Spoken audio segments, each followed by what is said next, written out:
Hi, everyone. We'll get started in just a minute as we wait for folks to come on in.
Okay. Looks like our numbers are slowing down. I'm gonna go ahead and get us going. Um, Apologies, we just had a little technological hiccup. My campus Google Drive went down just before this webinar, of course. So just pivoting pivoting a little bit. But good afternoon, everyone. Welcome to the last webinar in CURC's 2025 webinar series. We really appreciate the time uh, taking the time to be with us this afternoon. Today's presentation topic is student engagement in campus waste reduction. And again, we're really excited to be with you today. My name is Margaret Bounds. I'm Director of Sustainability at Connecticut College. And as of June, I'm a former board member for CURC. So I'm happy to be here with all my CURC friends again. For those of you not familiar with CURC, we're a community of zero waste champions in higher education. We are a free member-based organization that works towards waste reduction, diversion, and sustainable materials management through information sharing, educational support, and networking opportunities between staff, faculty, and students. Today's session is part of our free webinar series that runs 5 times throughout the year. And as I mentioned, this is the last one for 2025, but look for us again in 2026. Just a few housekeeping notes. If you have problems with your audio or video, we suggest visiting Zoom's support center. And to avoid background noise, we've placed everyone but our panelists on mute. You can submit questions at any time by using the Q&A section, and we'll get to these as many as possible at the end of the presentations and then hopefully at the end of the webinar as well. For general comments or notes, please feel free to use the chat function or in the dashboard instead of the Q&A. Copies of today's presentation slides will be available to download, and the full recording will be available to stream on the CURC website in just a few days from now. All right, if you want to head on to the next slide, thank you. So this webinar, like all of our 2025 webinars, was sponsored by Clean River. And today we're excited to have Clean River joining us to give a more in-depth presentation at the end of the webinar. So please do hang on after our closing to hear from them directly. So now to our main event for today. At some point, I think we've all experienced the struggle of how to get students excited and engaged in waste reduction and sustainability on campus. We're competing with other campus events, I'll probably all regularly hear the rumor that recycling doesn't really exist, or that it doesn't matter if people throw things away. So it's easy to feel frustrated, but I'm really excited to have our panelists today to give us some of their wisdom about how to foster student engagement and manage waste reduction on campus. So up first, we'll have Dr. Jill Burchell and Nana Ajwawa from the University of Arizona. Dr. Burchell has managed the University of Arizona's Housing and Residential Life Sustainability Initiative since 2009. She oversees sustainable engagement initiatives in dorms, such as the ECREP peer education program, as well as recycling education initiatives. Her background and education are in higher education and student affairs. Also presenting from the University of Arizona, we have Nana Ajwawa. She is currently pursuing a PhD in environmental health sciences at the University of Arizona. Her passion for creating a healthy environment and promoting sustainability was sparked by her experiences as a physician in Ghana, where she witnessed numerous patients suffering from environmentally related diseases. This passion was further strengthened by her work on the CATS Optimizing Recycling Education project with Dr. Jill Burchell. Through her work and studies, Nana Ajwawa is actively engaged in efforts to raise awareness about sustainability, proper recycling practices, and the prevention of environmentally acquired illnesses. After their presentation, we'll hear from Matthew Bryn from Princeton University. Matt is the Communication and Engagement Manager in the Office of Sustainability. In this role, he oversees a number of projects to inspire the campus community to pursue policy change in the sustainability space across campus. Additionally, he promotes the groundbreaking research and practical application of Princeton's Sustainability Action Plan, which, among other goals, seeks to achieve net zero carbon emissions by 2046. Matt holds a Bachelor of Arts degree in history and a professional writing from the College of New Jersey and lives with his wife, Melissa, and their daughter, Penelope, in Cherry Hill, New Jersey. All right, so I will now turn it over to our University of Arizona friends to start their presentation.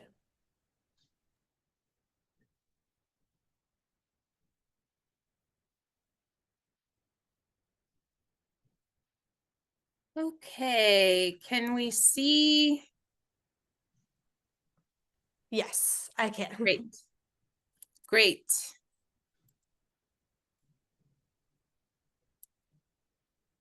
Wonderful. Well, hello, everyone. Thank you for coming and welcome to our presentation, Recycling Engagement in the Dorms, Bennett to Win It.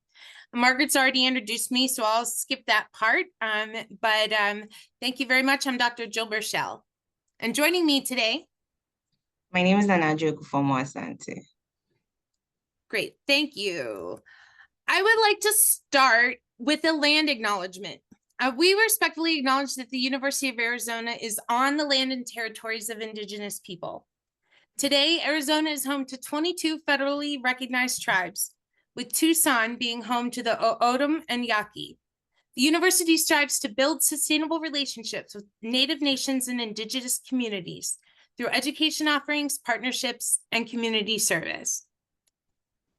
Let's turn our attention to give some context to the university. The University of Arizona is a Research One doctoral university with approximately 45,000 undergraduates, over 11,000 graduate students, and over 16,000 staff and faculty. And depending on the year, approximately 6,500 to 7,500 students live on campus across 24 buildings. Let's briefly discuss the history behind this competition. For years, U of A competed in Recyclemania, which became Campus Race to Zero Waste. This is held annually in February and March, and we held our own competition to support the recycling goals during that time. But we realized that waiting until February and March was just too late for our ideal learning. We needed to have the recycling competition as early as possible in the year when students are learning how to live in a communal space. They just had too many habits formed by the time February rolls around. So we created Bennett to Win It in October of 2023. We broke from Campus Race to Zero Waste, but then had control over when we held the competition. So here's some marketing from October 2023 when we started and this year's 2025 revisions. Also at this time, we began an intensive research project in fall 23 called CATS Optimizing Recycling Education, or CORE.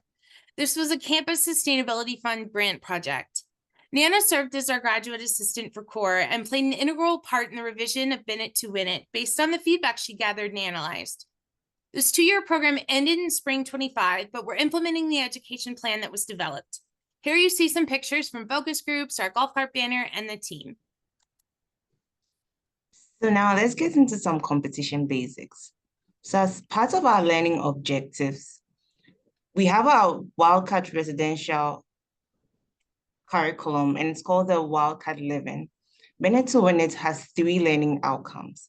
The first is to identify how to recycle properly, including what contaminates the recycling, to practice proper recycling behaviors, and then for students to learn community, to build community within their whole as they work collectively towards the common goal.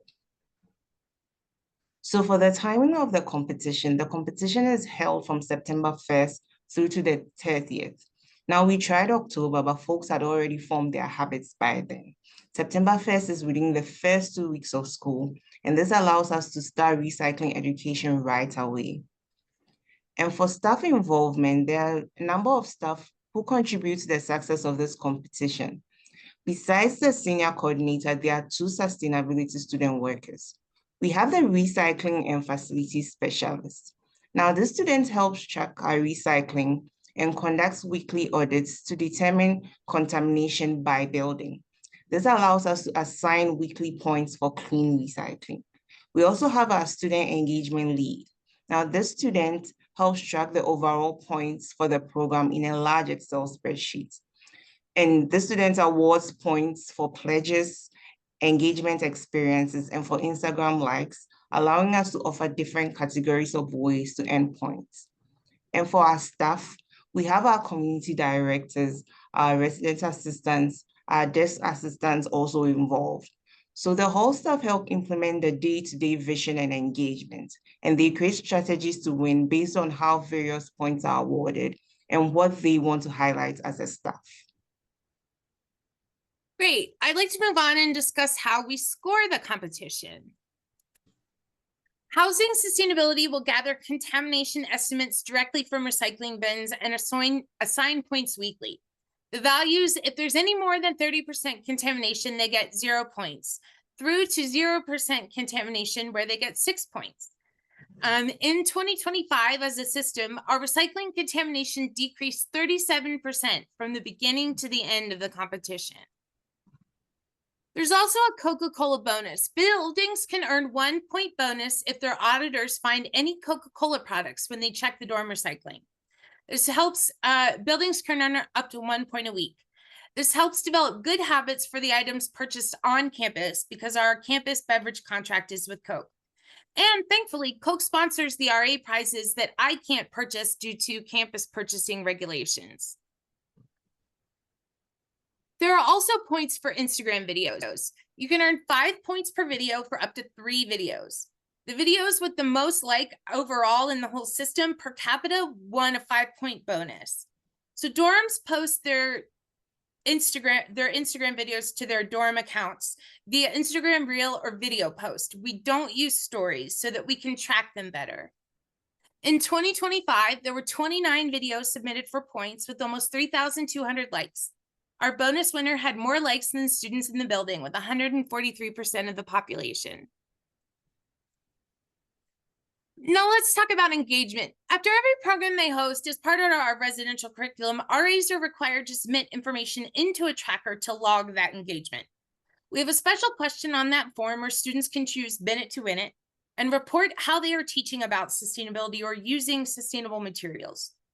And those are judged as either yes, demonstrated sustainability or no, did not. And the programs are then awarded either points, either 10 or 7 points. For active engagements, they can earn 10 points. And these are programs that engage residents at a specific time around a common activity, like a kickoff event or an interactive lobby education. Or there's 7 points for passive education. And these are programs that residents can engage with anytime they view the content, like a bulletin board or an Instagram post. Now, once the total number of engagement points are tallied up, They're divided by the number of RAs in the building so that we get a per capita engagement score. And that's what we use to compare. Allows us to compare staffs of different sizes much more equitably. Now it also lowers the number of points dramatically, so the individual programs are high to sort of counterbalance that. There were a total of 268 engagement experiences in Bennett to Win It 2025, with 99 active and 169 passive. New this year, we added a pledge component to help engage residents while getting them to agree to proper recycling behaviors. Buildings earn 2 points for every 5% of their hall population who signed the pledge. And the building with the highest per capita pledge signers earned a 10-point bonus. In 2025, almost 750 students, which was about 10.7% of our population, signed the recycling pledge. The building who earned the bonus had 68% of their dorms sign the pledge. Eco-Rep involvement. There are also a few ways to earn points by involving our Eco-Rep peer education program. If a dorm sends an RA or a student leader representative to the 2 Eco-Rep meetings during September, they can earn 5 points per meeting. Additionally, if an RA is available, dorms can schedule Eco-Rep students to come and table in their lobby. The RA uses their insider status with residents to encourage participation, and the goal is to get folks to learn about the competition and sign the pledge. Buildings can earn a 3-point bonus for Eco-Rep participation in addition to their active program points. Now let's talk about incentives. So incentives help motivate participation in the competition, and there are incentives on the individual, building, and staff levels. So the grand prize winner, who is the top point earner across all of campus, earns a visit from a local food truck that serves Hawaiian smoothies and coffees. And we had this prize chosen to be more inclusive with gluten-free and vegan options, and it's more sustainable because it's all vegetarian. Now for our resident incentives, there are prizes for each of the 9 winning buildings. We have 3 districts, each with a first, second, and a third place. One resident wins a $100 Amazon gift card, raffled randomly to residents who sign the pledge in those buildings. And moving on to our building incentives, except for the grand prize winner, the first place buildings in other districts earn a $250 food or amenity incentive. Now, this money is spent at the hall staff discretion to best reward the hall. The food reward could be a pizza party for the whole dorm, or any other vegetarian food, or food for a whole council meeting or an RE staff meeting. The amenity could be something like an Energy Star vacuum or a refillable beverage dispenser. There needs to be some kind of sustainability component to the purchase, some sustainable feature.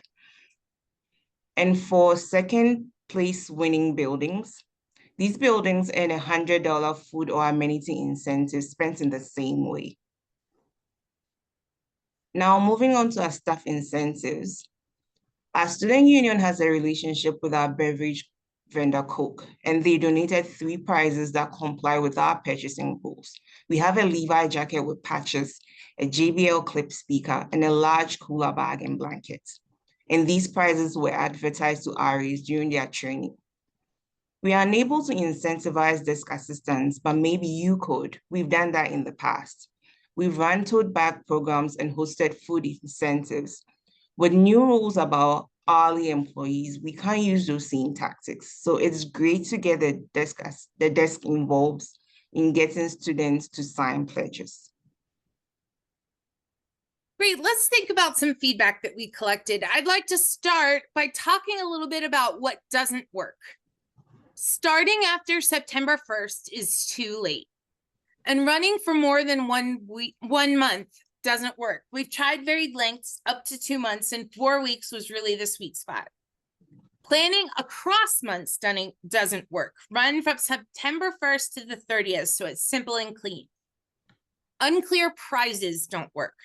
When folks don't know the value of what they were winning, it wasn't as motivational, so we learned to really market the prizes a lot better.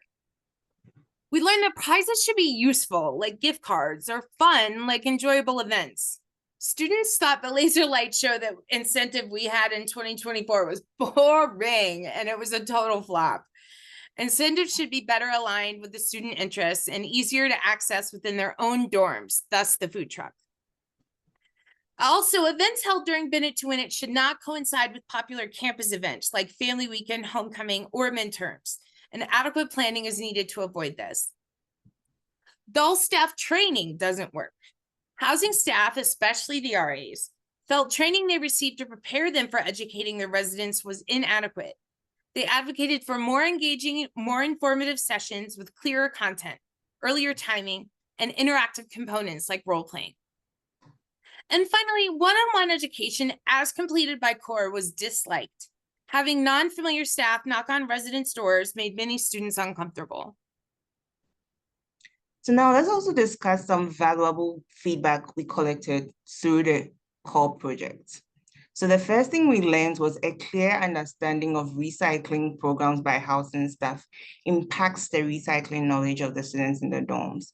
Training and motivating the staff really matters, and engaging whole staff trainings go a very long way.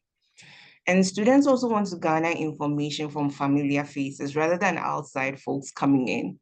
Therefore, education for folks on the dorm level is key. Utilize your REs, your hall councils, your eco reps, or other hallmates to do one-on-one recycling coaching. Now, the more winners, the better. We expanded from our 3 winners across campus to 3 winners in each of the 3 districts. Now, the prizes felt more within reach this way. We also recommend a range of incentives for maximum effectiveness for buildings, individuals, and staff. We need to make better use of the scrolling screens in the dorms, and the students wanted more recycling education on the scrolling screens. We implemented some new programming to teach 6 lessons in 6 weeks, and we also advertised the leaderboard of the competition this way. Our survey insights showed many students were confident in their recycling knowledge, despite coming from places with different rules or holding misinformation. This led us to focus on deprogramming incoming students and provide clearer campus-specific recycling education. So Bennett to Win It is really part of a comprehensive approach to recycling education that we take, designed to teach residents the Wildcat way to recycle as quickly as possible every fall.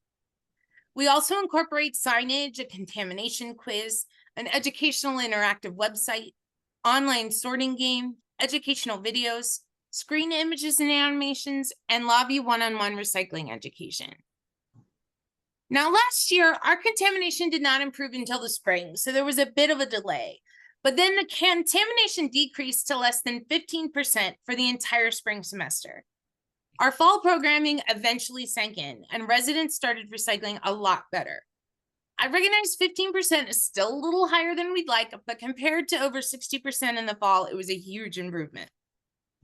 And by the end of September 25, recycling contamination was averaging 25% across the system, which is a vast improvement over the previous year. So I'd like to thank you for your time and attention today. I want to share my contact information in our recycling website. If folks have questions we can't get to, but I think we have just a few minutes if folks have just a couple of questions now. Yeah, thank you so much. That's awesome success. Even though I saw your slides early, like hearing it is still like, oh my gosh, I wish we could see that success here. So we do have a couple of questions. So maybe I'll start with this sort of simple one. How do you actually collect recycling on campus? Like, are students taking it to centralized bins or are they taking it outside? And then related to that is how do they do the contamination audits? Yes. Okay. So we have bins at every building. There's trash and recycling on the exterior of every one of our dorms. And so the students have to take their trash and recycling outside of the building, but in an area that is adjacent to the building. Our facilities management team comes and picks up those recycling containers. So as far as our audits are concerned, my student goes out and does a visual inspection of the once or twice a week. It depends on we do this regularly, and we just sort of use the information during Bin It to Win It for a bigger purpose. But they go out and estimate. They just open up the bin. We don't dump anything out. It's a visual estimation. It's very rough because we just sort of quarter off the circle of the bin, or it's a square bin, and you sort of quarter it off and figure out how many things you think inside are contamination, and we just sort of extrapolate that way. And so it is a very much an estimate. We get some contamination data also from our facilities management team. They collect for us the number of recycling bags that they collect, as well as the number of bags of recycling that they throw away because they're too contaminated. And so we also get some information from our facilities management team and their numbers over what they think the recycling is looking like. So we get two sort of, and they were right on par with each other. Facilities management was at 27% at the end of the competition, and we were at 25%. So they were really close. Great. And then I think we've got time for maybe one more. So, I think this will be helpful to folks since you're in housing. Do you have any pushback in doing the training with the RAs? Do you have to do any convincing of like, this is gonna be worth your time? You know what? I was very lucky this year. We got to have a training just for Bin It to Win It. I got 20 minutes with the RAs just to talk to them about Bin It to Win It. And I had a fun, I had played some air horns and some music and had a big competition rah-rah thing. And that really brought some energy to the beginning of the competition. And so if you're able even to get 15 minutes to outline how the program works to the RAs so they understand how they're earning points. I make an RA cheat sheet every year that explains all the points and how the RAs can play along, and give those out to all of our hall staff so that they can share that and engage the RAs as well. So we do it in training at the beginning of the year, like summer, right before the RAs get started. And then the CDs will follow up with some in-hall training and discussions with their staff about how they want to win and that kind of thing. Great. Thank you. That's awesome. And I see in the chat there was a request for your contact information. So maybe if you don't mind dropping your email and website into the chat, that would be awesome. Sure. All right, so we're gonna go ahead and transition now to Matt Bryn from Princeton, and go ahead and get your screen going. All right, here we go. Hi, everybody. See if we can get this to work. Everyone see that okay? Amazing. All right. Hi, everybody. My name is Matt Bryn. I am the Communications and Engagement Manager in the Office of Sustainability at Princeton University. Really appreciate having the opportunity to talk about two of my biggest programs of the year that involve lots of student engagement, Greening Move Out and the Move In Resale. So today we're going to talk about landfill waste at Princeton real quick and some of the challenges that we face specifically in the month of May when we do commencement and move out and reunions and everything else. I'm going to talk about how we implemented and then expanded Greening Move Out to collect some of that waste that occurs, and then the Move In Resale, which is our program for redistributing that waste and saving it from the landfill. I'm going to give you some tips and tricks that we've learned over the last few years as we have made the program kind of better and better over time. And then I'm going to answer any questions. So Princeton University generates about 100 extra tons of landfill waste during the month of May. And one of the primary drivers is students moving out and leaving stuff behind. Here you see a picture at one of our collection sites of the level of trash and waste that exists at Princeton during move out. This is a structural issue. We can't pin it down individually to students because they're in a situation where they have their finals and end of year activities. And then within 24 hours, they need to pack up and move every single thing out of their dorm room because within 24 hours, our building services crews go through, clear out all of the dorms and get set up for reunions when about 30,000 Princeton alumni descend on campus, stay in the dorms and hold a 3-day party which immediately transitions into commencement, which then immediately transitions into senior move out. So there's very little time for students to effectively gather all their things, move out, set things aside, and everything else. So what we did was we implemented our greening move out and our move in resale programs. So for greening move out, what we do is we partner with our grounds and advancement departments to secure tent locations next to residential colleges. For the reunions program, they set up several tents next to the residential colleges that we can use for free as staging grounds to collect donations during greening move out.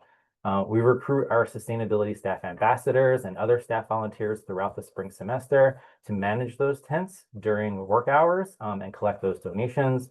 We partner with our building services crews and our sanitation crews to identify furniture and other major items left behind in the dorms, even things that are not donated specifically to the sites. And we hire a moving company to transport our donations at our sites to an offsite warehouse provided by our real estate services department once per day during undergrad and senior move out.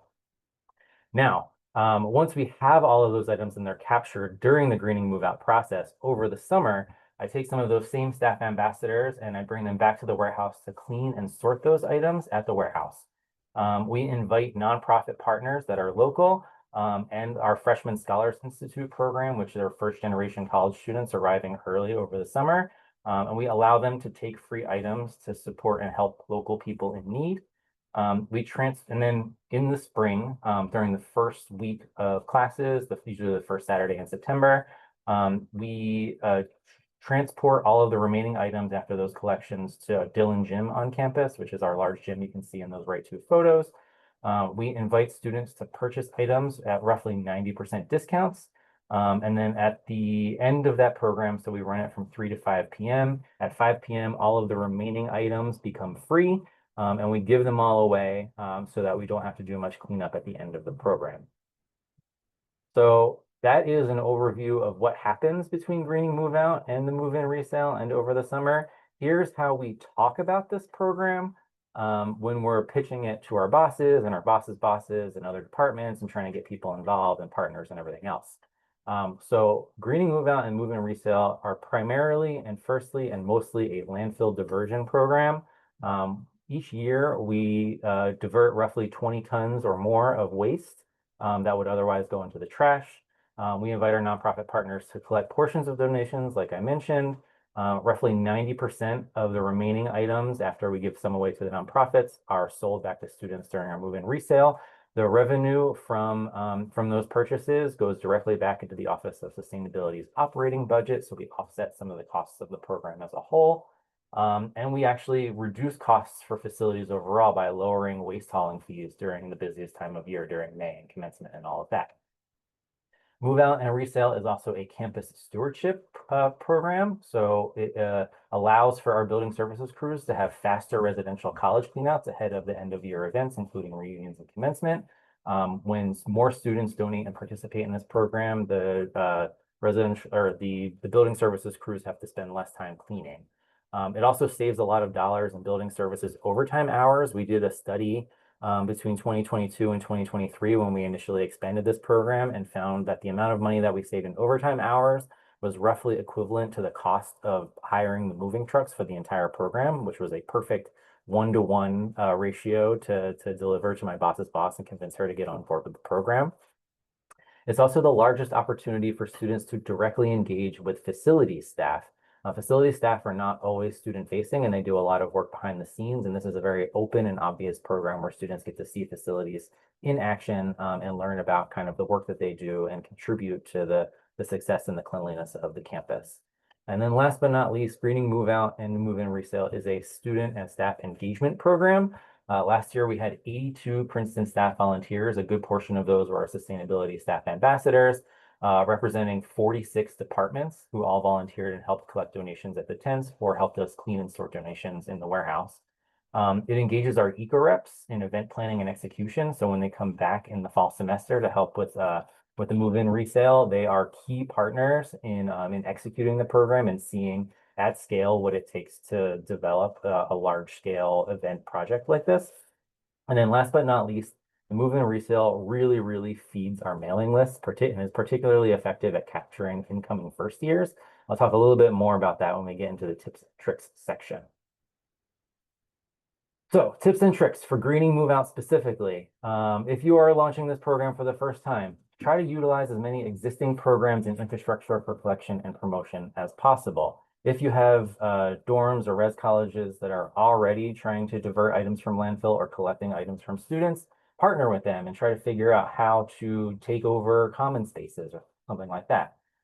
Consider partnering with your custodial and sanitation crews. Some of the people on those two teams are my best friends because with a simple text message, they can come pick stuff up or drop things off that we can use at the warehouse. Give your volunteers first dibs because then you'll attract more volunteers. During the greening move out process, when volunteers are working at the tents, we allow them, aside from couches and refrigerators, which are our two biggest moneymakers and help offset the cost of the program, if somebody drops off like a sweater or a fan or a mirror or something that they could use in their house, our volunteers have first dibs on taking items. And that is also true during the warehouse cleanout process over the summer. Any volunteers who come back to the warehouse and help me clean all those items, especially the old gross fridges, they get first dibs on taking things for themselves. And that, again, helps attract more volunteers. Definitely develop some rules of engagement for dumpster diving and trash picking. Remember that the primary purpose of the Green Move Out program is that it is landfill diversion. So if somebody from your local town comes onto campus and takes an item from one of your donation locations, remember that that item is probably going to be used and will not end up in the landfill right away. But definitely develop rules around it so that your volunteers have a clear idea of what is and is not acceptable for taking items. And then last but not least, keep this light and keep it fun. During the greening move out process, I spend a huge amount of time going from location to location and talking with my volunteers, joking with them a little bit, asking them about how they got involved in sustainability or what they care about. Really tell them that how much they're contributing to this particular program, but then also sustainability at Princeton as a whole. Let them feel really good about the work that they're doing, and that will ensure that they come back year over year. Some tips and tricks for the move-in resale. Definitely use some kind of digital RSVP and check-in system to capture student contact information. One of my biggest drivers of work as the communications manager in the Office of Sustainability is that we have a monthly newsletter that we share information about volunteer opportunities and student engagement projects and events and everything else that is going on campus. And one of the primary ways that I increase the number of people who are subscribe to the newsletter is that we have check-ins at all of our events, including the move-in resale, where we have them bring their IDs and swipe in on a computer system. Princeton University uses something called Campus Groups as a software program that helps with like event planning and RSVPs. If you don't use that, you can certainly use even just like a sign-in system where people put on their name and email address. Capturing that information means that all of those incoming freshmen especially are going to end up on your mailing list, and then they'll start getting more information about other ways to get involved in sustainability. This year we had 685 students participate in move-in resale, so it was a massive boon to our mailing lists. Absolutely prioritize fairness when designing your event. A numbering system and protocol for roommates and friends is absolutely essential for this. So what we do is we're setting up all morning where we're bringing the items over from the warehouse and we're setting them up. Students start lining up about 3 hours before the start of the event because we have a ticketing and numbering system. When a person comes and swipes in, they get a Post-it with a number on it, and there's a person whose job is literally to just hand out Post-its in sequential order. And with 685 people with Post-its, we want absolute fairness. So we let in 15 people at a time every 5 minutes over the course of the event from 3 to 5 p.m. And that means that you have to stay in line with your Post-it and show your Post-it at checkout to ensure that you're not skipping the line. And we get a ton of roommates who come with people. And because they want to help their roommate pick out a couch or pick out a fridge or be on the floor to be a part of that process, they always try to jump the line.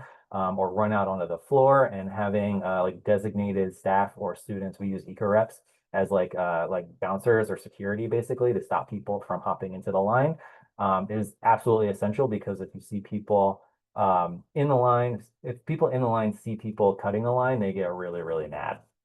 So that's something to consider when you're designing your event process. While people are waiting for those several hours in line, we set up a bunch of signage all around them with QR codes. And those QR codes include all of the rules that I just mentioned around fairness for the event itself, as well as sustainability information and how to get more involved with the Office of Sustainability on campus. Assign somebody who is not you and has no other role besides taking photos. This is a very fast-moving event with a lot of moving parts and a lot of people involved, and having somebody whose entire job is to just take photos and capture those happy faces is both great for capturing what happens at the event, but also for your future marketing purposes to get more people to come the following years. And then last but not least, end your event by making remaining items free for students and staff. The first year we did not do this, and what we had was we actually had to hire an additional moving truck to come take the leftover items back to our warehouse, which we then gave away to our nonprofit partners. And that was a perfectly good ending. But last year and this year, we decided instead to make all of the remaining items free. And then like 99% of that stuff got taken by students anyway. They didn't want to pay anything for it because it might have been like a broken or scratched or messed up item. But if you make it free, college students will take literally anything. So that was a nice tip to make it so that you don't have a lot of cleanup at the end of your program.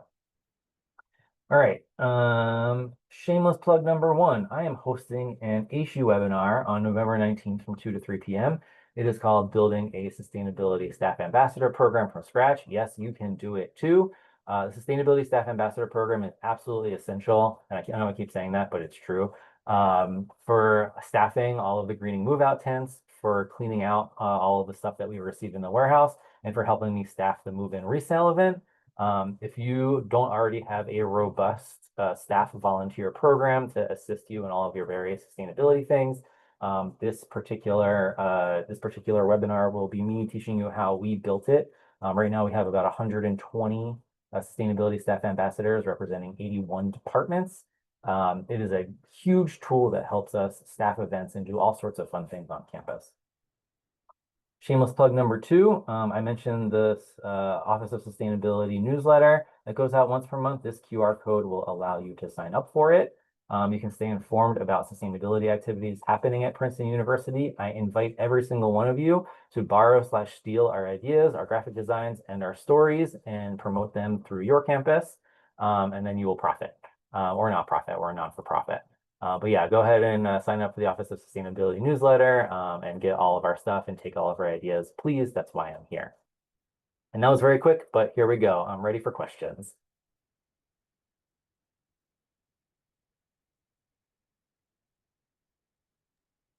Yeah, thanks, Nat. That was great. I was just thinking to myself, I don't know why I've never had students sign in for the art sale, because what a great way to like get people on your newsletter list like right away. I literally 685 people on my newsletter list in a single day, and then I'm good for the semester. Amazing. Yeah. All right. So we do have a few questions. I think 2 are the same, basically the same. So I'm going to go with those first. How do you get student volunteers during the move out in May? If you use student volunteers at that time, do you have incentives beyond just sort of take what you want? And then how do you get volunteer engagement sort of throughout the program? Oh man, that is such a fantastic question. And it is really, really hard to get volunteers. And for 2 reasons. Number 1, students are moving out. So they are primarily focused on moving out themselves. We do survey our eco reps. We have 30 of them, so it's a pretty large eco rep program.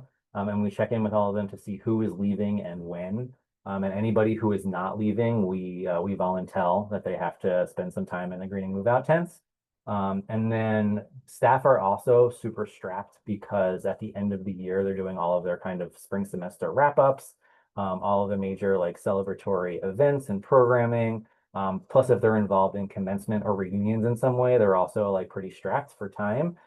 That's where the Sustainability Staff Ambassador Program comes in. And like I said, I have that webinar where I describe how to build that program over time. But those people are already locked in sustainability, and I talk about greening move out all year long with them. So when it comes time to like send them I use a Google form to capture people's information and like what department they're from and everything else. So I send that directly to the staff ambassadors first and fill them in on all of the best volunteer spots for themselves. and then kind of push it out to the rest of our mailing list after I get the staff ambassadors on board. Awesome. All right. So then we've got a few like sort of questions about the logistics. How do you handle inclement weather when collecting your Oh, donations?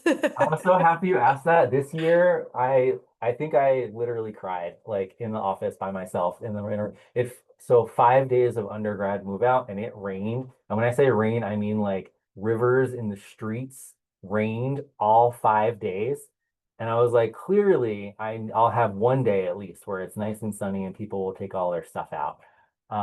And the truth is that the reason why we partner with Advancement with the reunions tents is because having those reunions tents is like really, really important for coverage. Otherwise, everything would get drenched and soaked, and things did get drenched and soaked because students are not always super careful about carrying things across rain. We had like an emergency run over to the warehouse once everything was there and take everything out of all the boxes to make sure that there was no like random like dampness that would cause like massive amounts of mold. It was one of our hugest concerns that everything would mold and be terrible. We actually front loaded cleaning out the fridges like the week after move out to make sure that those things like in past years we waited until July, and you can imagine that there's a bit of dampness because the students didn't unplug their fridge for 24 hours before they dropped it off. And then it molds, and then it's in a hot warehouse through July, and then you open it and you're just like, oh God, that's awful. So yeah, highly recommend any sort of like dampness mitigation efforts if it's raining. I also highly recommend if you're partnering with your residential colleges or your dorms, if they have a common room space, if you don't have like an offsite warehouse or something, that's a great staging area. If you don't have like tents outside or anything. Anytime you can get indoors, just find your partners, find your spaces, and see who you can beg, borrow, or steal space from in order to be able to stage it inside so that you are protected from the weather as much as possible.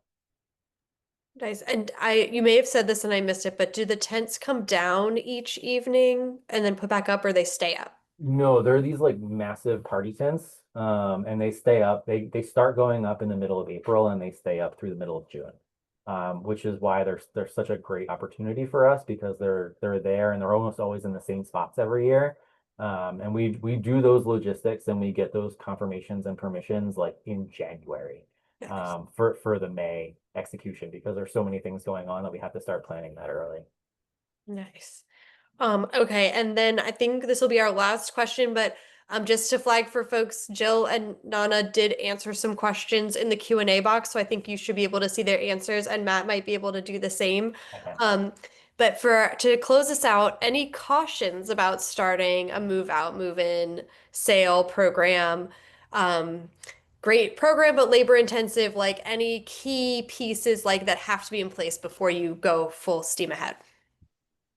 I would say get buy-in from your sanitation and building services crews, because they're the ones who can really make your life easier, and they're also benefiting the most from the program. So if you can sell it to building services first, and let them know, like, I know I recognize this is a really difficult time of year for you. And this is going to be something that is going to reduce your overall workload, and it's like a mutually beneficial situation. That's a great place to start. And then again, taking advantage of any existing programming as space for advertisement, right? So like those reunions tends to go up a month before our program. Everybody sees them, and we put big banners up that say like greening move out donation station. So like regardless of all of the advertising that we do, we put things out through our newsletter, we put things out through Instagram and everything else. But literally just walking past those big banners that say greening move out donation station will get people to like, oh yeah, I should donate something. And that will generate a lot of your foot traffic participation, just being visual and in the spots where people are. Awesome. Well, thank you again, Matt and Jill and Nana. Really, really appreciated having you all today. I always learn something new at these CURC webinars. So again, really thank you so much for joining. I'm gonna see if my screen sharing has resolved itself. So we can just tell you about some upcoming CURC events. Let's see, I think it's working. All right, I think we've got it. So we've got a few upcoming things today, and to mention, we've got a webinar, social, oh my gosh, my brain. We got a CURC social coming up at ASHE on October 23rd at 6:30 p.m. So if you're heading to ASHE next week, we would love to see you there. We're also always looking for topic ideas and presenter suggestions for our CURC webinars. Like I mentioned, this is our last one for 2025, so we're about to start the planning process for 2026. So we'd love to get some idea from you in our member survey, which the link is going to be put into the chat, or is maybe already in the chat right now. You can grab it from there. We'll also send that member survey link out again with our recording of this webinar. So you've got a little bit of time to think about it if you've got some ideas for us. And then finally, on January 15th, we'll have our second virtual vendor showcase, which is a kind of a place you can meet vendors, so you can ignore their calls the rest of the time, but spend a little bit more quality time with them and get to know their products. So that's coming up on January 15th. So I'm gonna stop sharing.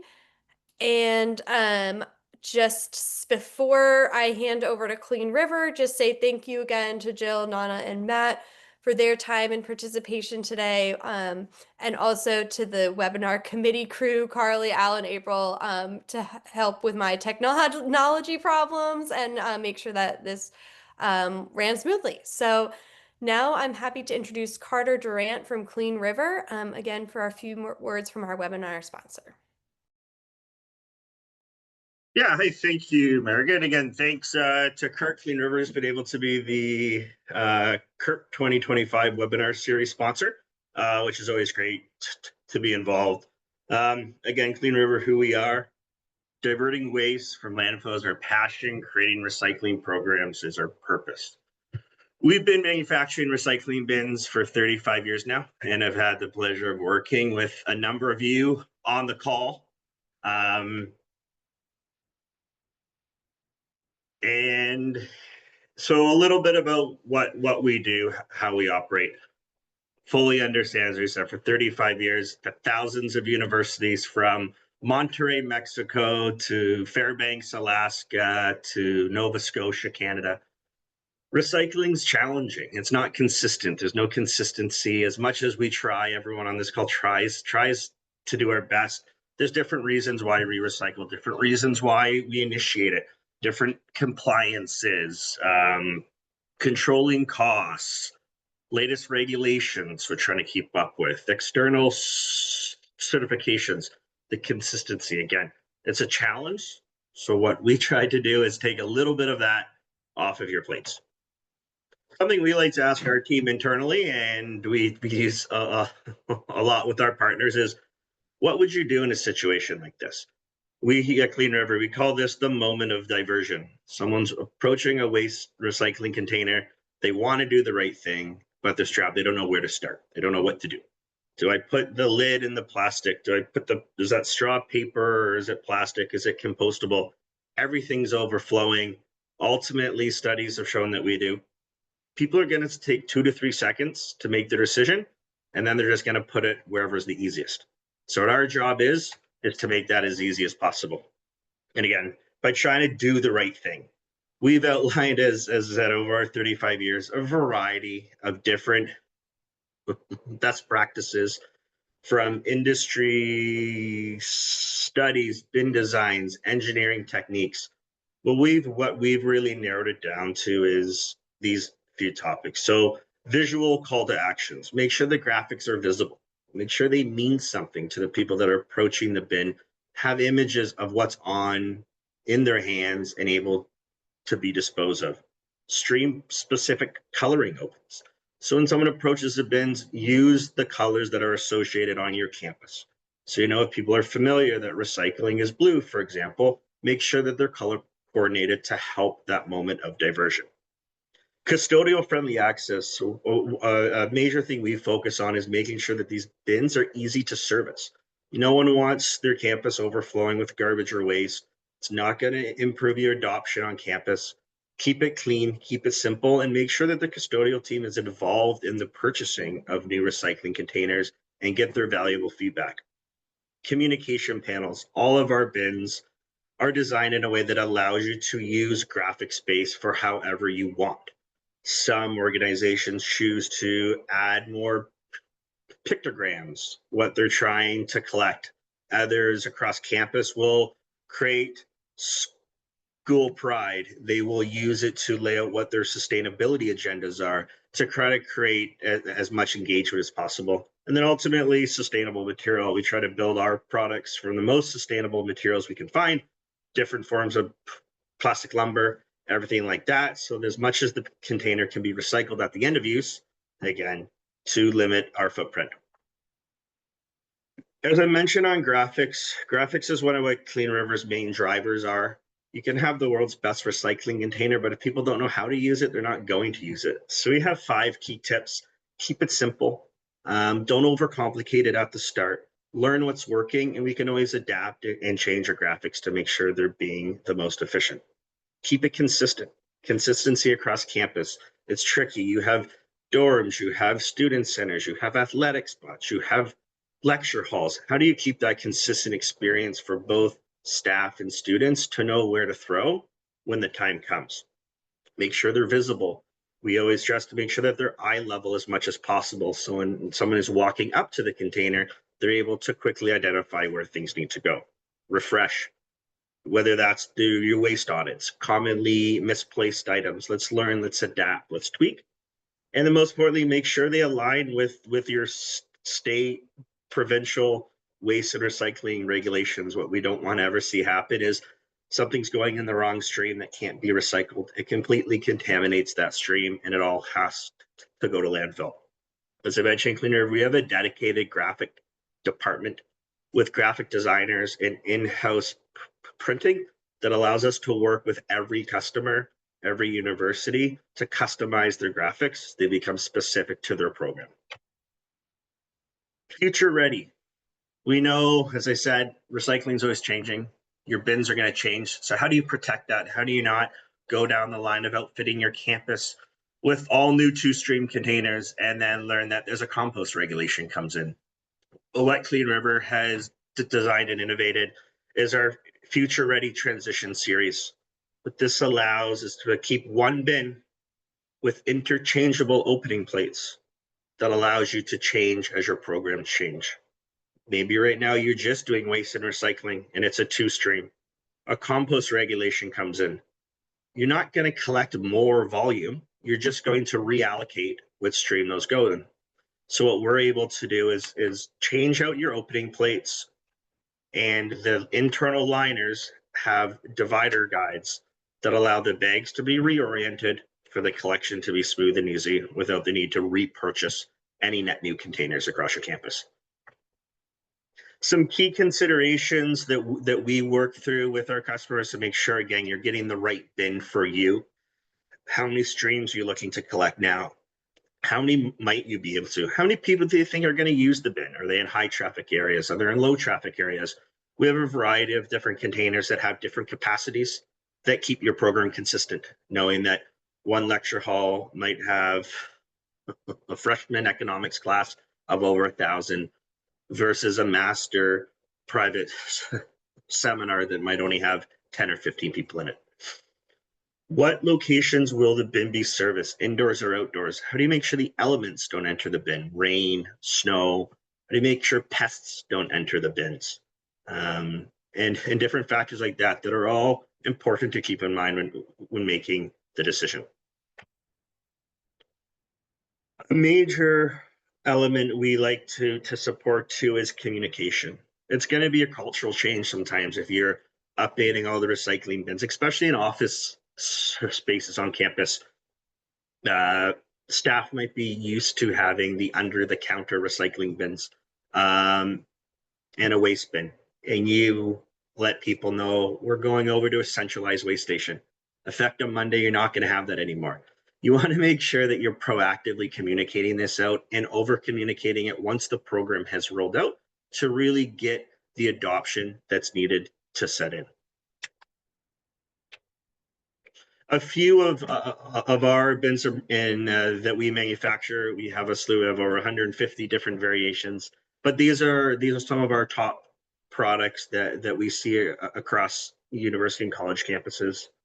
We have our Flexi Bin, which is a molded product, very versatile, fantastic introductory if the bins need to be moved, if there's certain events, whether it's on the move out days or if there's athletic events, it allows you to control the flow. Our transition Tim, again, part of that transition series, really allows your capacities to vary, make sure you're collecting the volume that you're looking for. And then we have a front loading series, again, designed in the fact to make them easy to service, eye level graphics, color coded openings, make it as easy as possible inside for that moment of diversion. Outdoor, equally as important, keep your campus as clean as possible. We have our Promenade series, which is a slant top. It is part of our transition line. So it's shown in this situation as a 3-stream unit. This can be mixed between 2 and 6 streams. Again, as your program evolves, it evolves. This cityscape bin, eye level graphics, you see your trash and recycling right up front. Again, fully customizable, so you can add whatever you like to do. Unique element on this product is the large graphic space available on the front is also available on the back. A lot of campuses, cities are using this to generate an advertisement stream as well. Then the Promenade series dome top, very popular college campus bin, accessible from 2 sides. So whether this is on a pathway, you're going in between classes, doesn't interrupt the traffic flow, keeps a nice clean lines, and again, using the posters allow to create that school spirit all the way around campus. A customer success story we've recently had to be able to partner with really on here, University of Tennessee, Knoxville, across some of their campus and into their football stadium. Big thing was around branding. How do we make sure that the branding is consistent and it matches? High capacity, very durable. There's going to be used a lot, especially on game days. Make sure they're going to hold up to all the elements. And again, that consistency. So how do we make sure no matter where you're at, you have that consistency? Unique elements on this bin is instead of graphics on the back of the unit, you can see they actually have a shadow box. This is where they put actual products into it. So for the plastic bottle, this is where the plastic bottles that will be sold on campus or commonly used on campus will go, again, to reiterate, to reinforce putting what's in your hand in the correct stream during the moment of diversion. Last one here, something that we developed through our connections and partnerships with universities is the I don't know bin. Sometimes it's okay not to know. And the idea of this bin is that it moves around across your campus. It helps you identify what your students might not know. Again, keep those streams as clean as possible for the ones that you know have high value and are easily recyclable.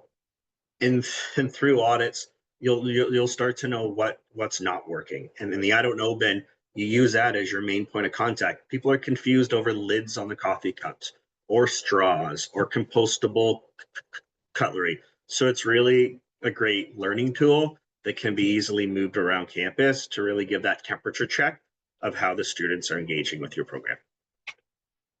That's a little bit about us at Clean River. Again, CURC, thanks for the opportunity to sponsor the webinar series this year. Is fantastic. Looking forward to seeing as many of you next week at ASHE. I will be there with a couple colleagues. So yes, thanks again, and looking forward to talking to everybody soon.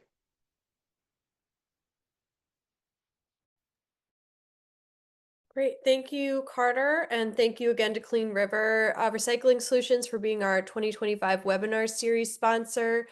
As a reminder, if you'd like to provide input on CURC's webinar series for 2026, please fill out the member survey. The link should be in the chat, and we'll pop that back in there shortly.